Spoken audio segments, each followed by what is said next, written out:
Alam nyo ba na isa ang Pilipinas sa mga pinakamalaking nagtatanim ng mangga sa buong mundo?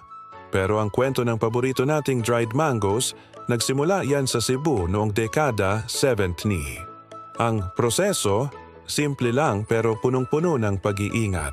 Hinihiwa ng manipis ang mga hinog na mangga, maingat na binibilad sa ilalim ng araw para matuyo at saka maayos na inilalagay sa mga pakete. Dahil sa paraang ito, ang sariwang prutas ay nagiging isang masarap na snack na tumatagal ng ilang buwan at handa nang ipadala sa iba't ibang sulok ng mundo. Ang dried mango ng Pilipinas, kilalang-kilala sa perpektong balanse ng tamis at asim, isang lasa na tatak Pinoy talaga at hahanap-hanapin mo. Ito'y hindi lang basta pagkain, simbolo ito ng ating kasipagan at galing sa agrikultura. Kaya sa bawat kagat, lasapin natin ang sarap at kwento ng Pinoy.